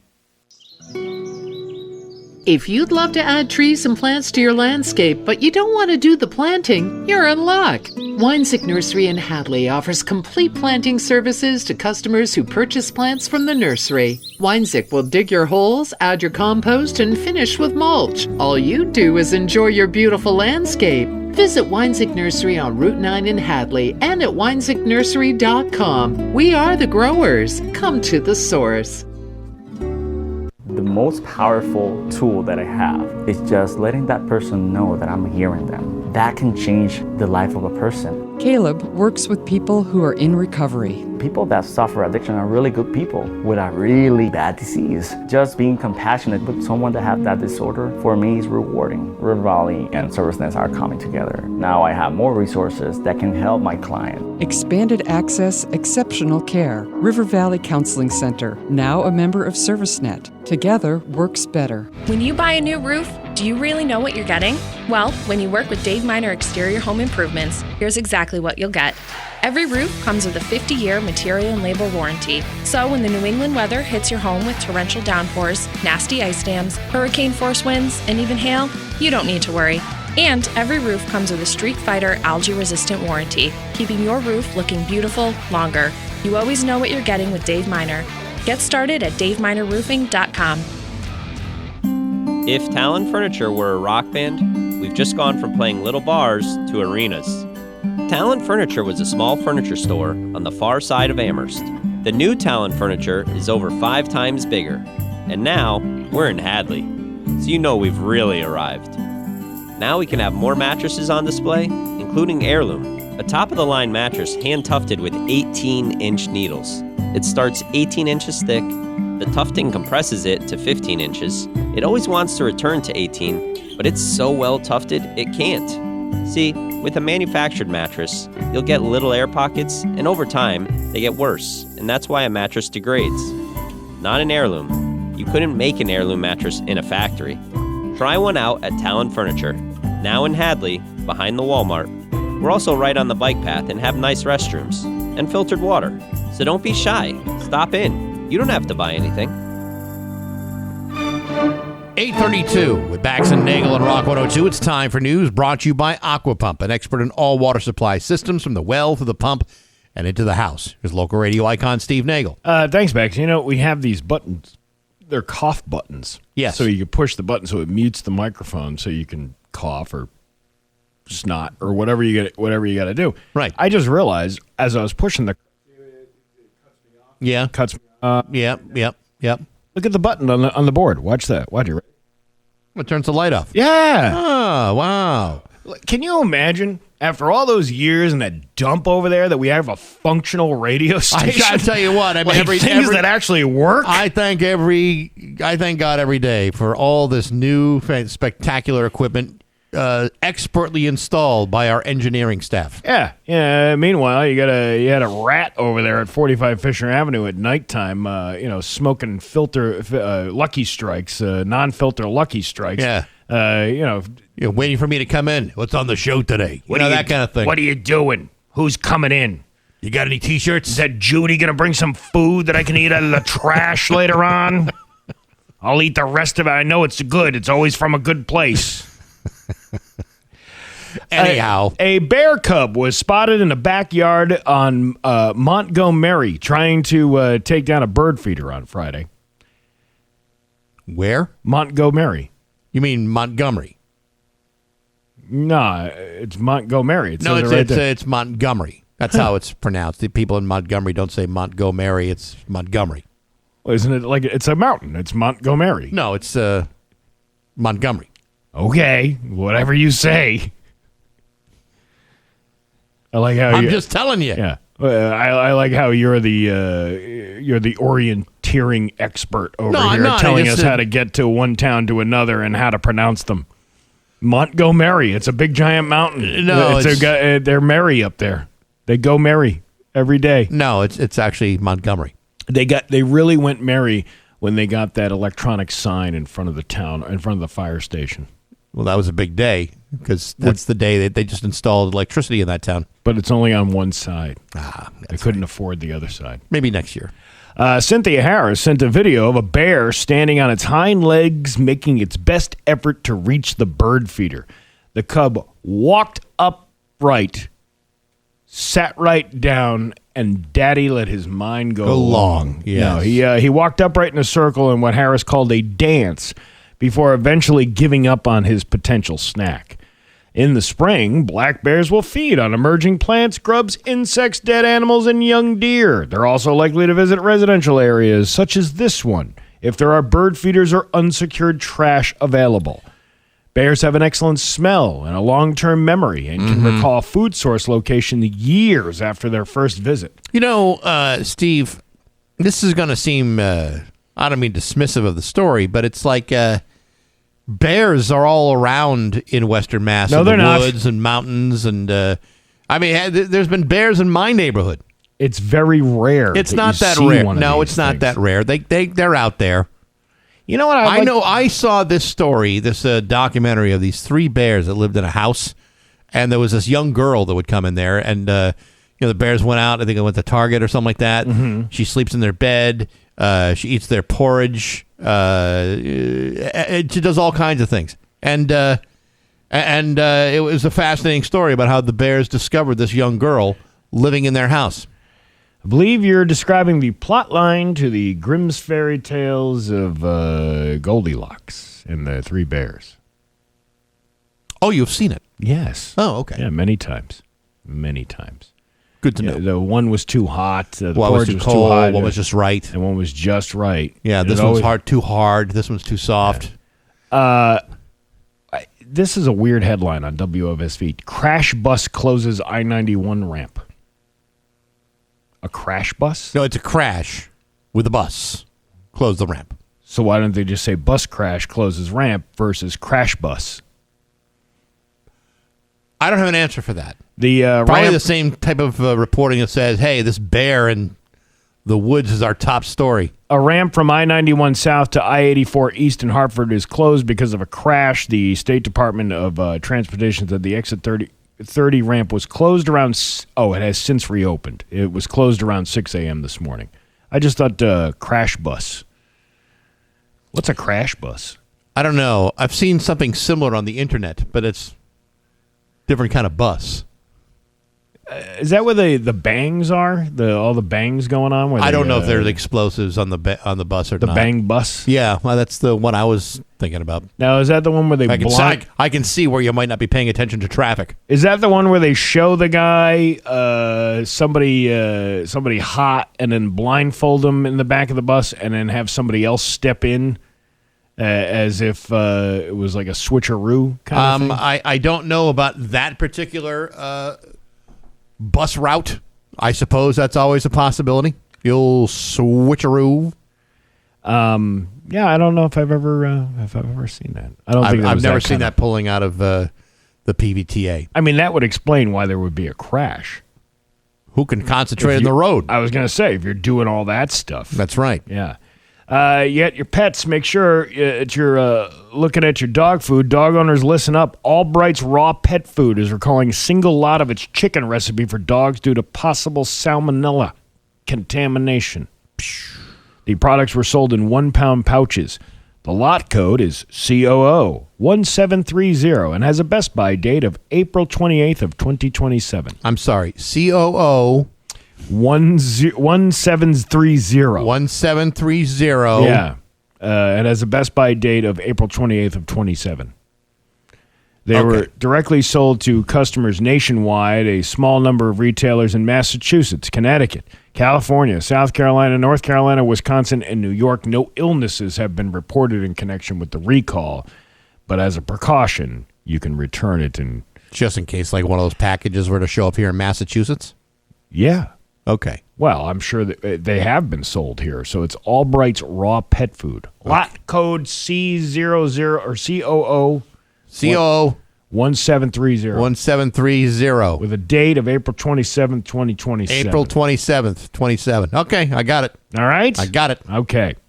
I was going through my cans yesterday, trying to expedite, because this is the thing. We're always in preparation for this Mayflower Marathon thing. It's true. And the Open Pantry needs donations all year long. So I'm going through the thing, and I got like 2 more years left on some of these cans of chicken that I bought. So I said, that's a good product to bring down. But if you got something that's expiring within the next month or two, then you just eat it. Or throw it, or don't throw it away. Don't throw it away. Yeah. Use it or lose it. Somebody will eat it, but at least bring it to a place where somebody's going to immediately use it. Yes. You don't want you want a can of chicken just sitting there on the shelves forever. No.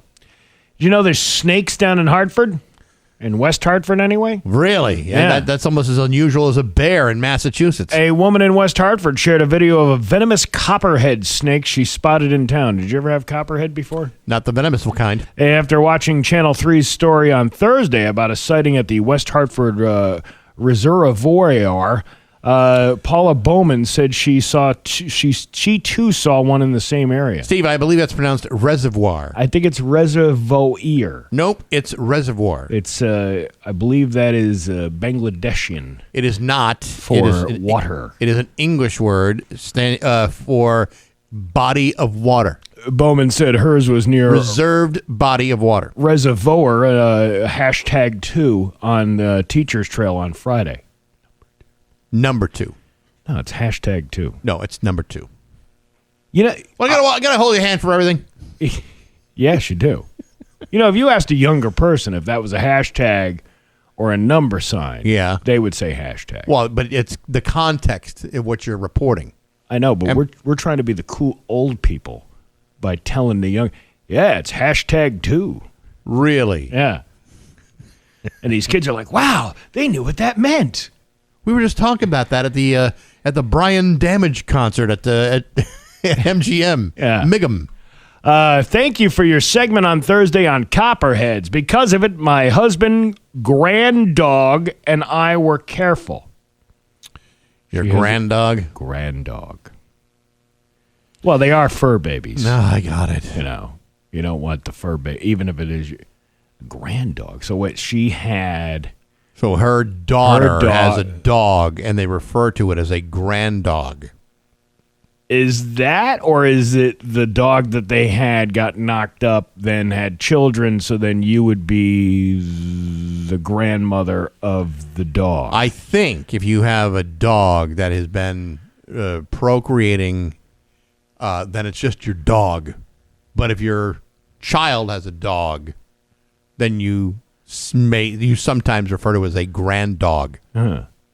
I would have chosen to just say we were out with the dog. So if my cat yes impregnates another cat, yes, has kittens, yes, are those my grand pussy cats? No, those are just your cats. They're not grand pussy. I mean, I think it's a little early to be imposing titles and roles. It's my grand pussy cat. Yes.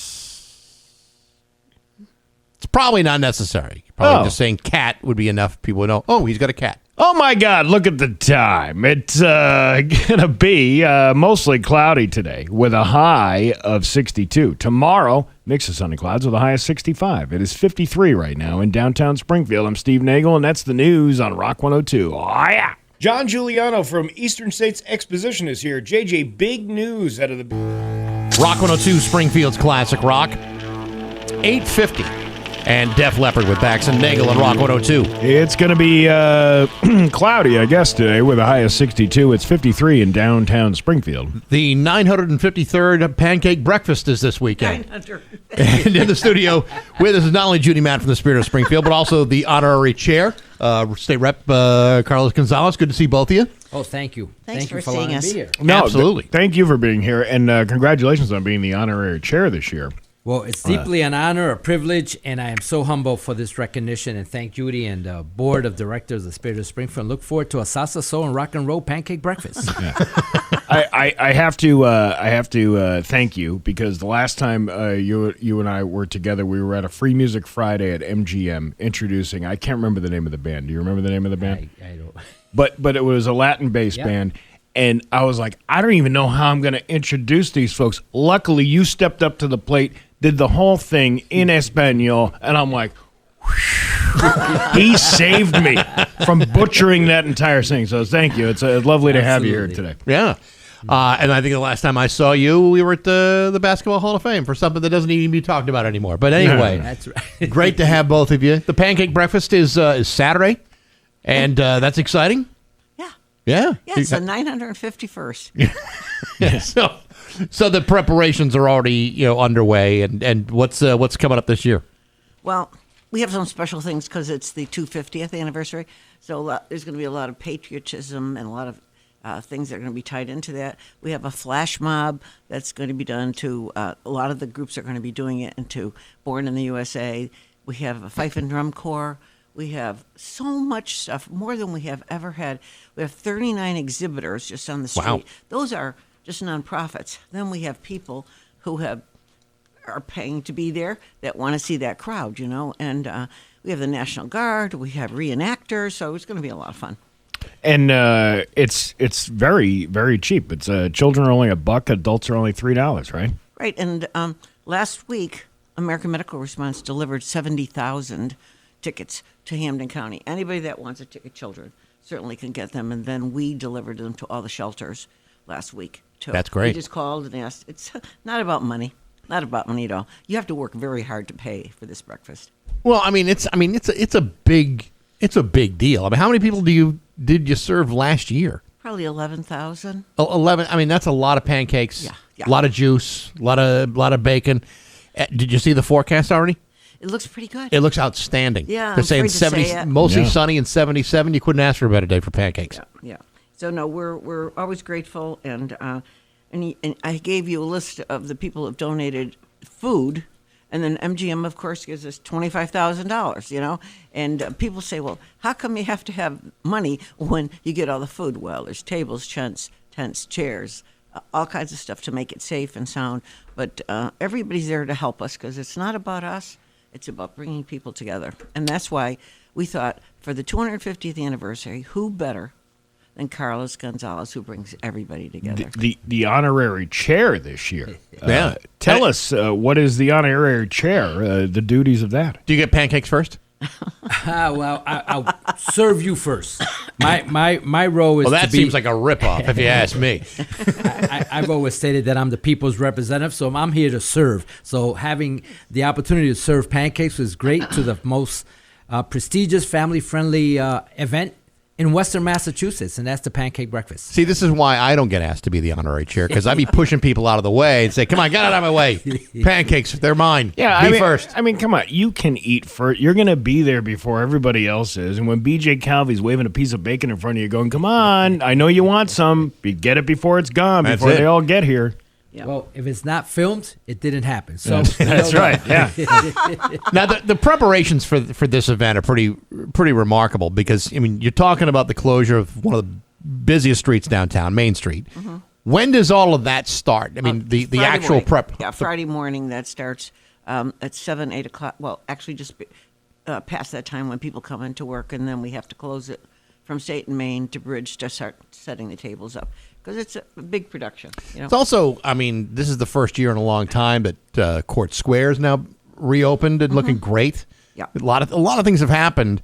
There's a beautiful new parking structure. I mean, there's places for people to park and go and hang out. It's great. I'm glad you mentioned the parking because Springfield Parking Authority, who's always been extremely generous to us, they're giving us $5 parking for anybody that comes down in any of their lots for the whole day, which I think is pretty good. That's great. My volunteers all get free parking. They come in and validate. But one more thing I have to mention, Smithfield Foods, who gives us the bacon, they're not going to be in Springfield anymore. They're leaving Springfield, Right. and they're far away. They're down in Virginia, and it's 1,000 pounds of bacon. And I don't know if you've shopped lately and see what it costs, but 1,000 pounds of bacon, and they didn't want to let us down, even though they're closing. So they're giving us the bacon, and we didn't have a way to get it here because they have no deliveries coming here. So we talked to Big Y, we talked to 90 Meat Outlet, anywhere where there'd be a big amount of product going. And the bottom line was they delivered it. Really? Smithfield Wow. Foods.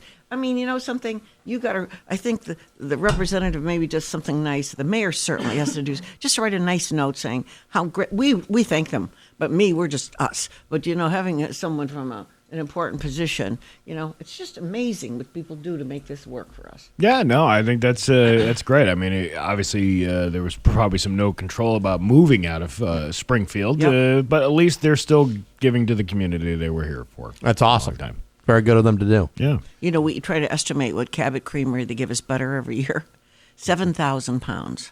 Wow. Think about it, what these people have given us over the years, you know? And considering the price of all of this All stuff of has that. gone up. I mean, you have bacon, eggs, you have everything. Yeah. But here you are, and you know they do it because of you anyway. Well, Judy. the community. Nah, it's Yeah, mostly but because it's- they do it because of you. It's Well, the all of leadership. us, all of us. I would say it's the leadership. I have found, Judy, that over the last 30 years, it's been nearly impossible to say no to you. And that's a gift because most people could easily say, they would say no to me. They would say no to Steve. Yeah. Carlos, I don't know how many people are saying no to you all the time, but I don't know anyone that said flat out no to Judy Matt and lived to tell about it. That's the thing. Most people funny. never found again. So, but Well, Dom Dom's the bodyguard. He takes care of all those people. well, that's that it. If there's ever a besmirch anybody. problem, you got to go with what you go with. But it is The largest pancake breakfast in Springfield from 8 to 11 In the country. In the country, Yes. In the world. It's 8 to 11 Main Street in Springfield. Judy, Matt, Carlos Gonzalez. We appreciate you coming in. Thank you. Thank you very much. And again, a big shout out. You highlighted her in so many different ways, but she is the spirit of Springfield in all sense of the word. Judy, this is a great event. Diversity is our strength in the city of Springfield, and you see so many different folks from different backgrounds, young, old, rich, poor, all with smiles.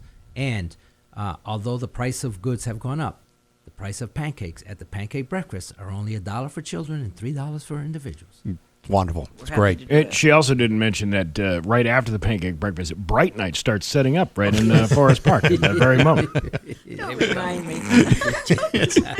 We just took one of the big displays down because it had been so wet and it was sinking, so we could not get in because we were afraid there was a lot going on. Things that you don't know. You don't need to know.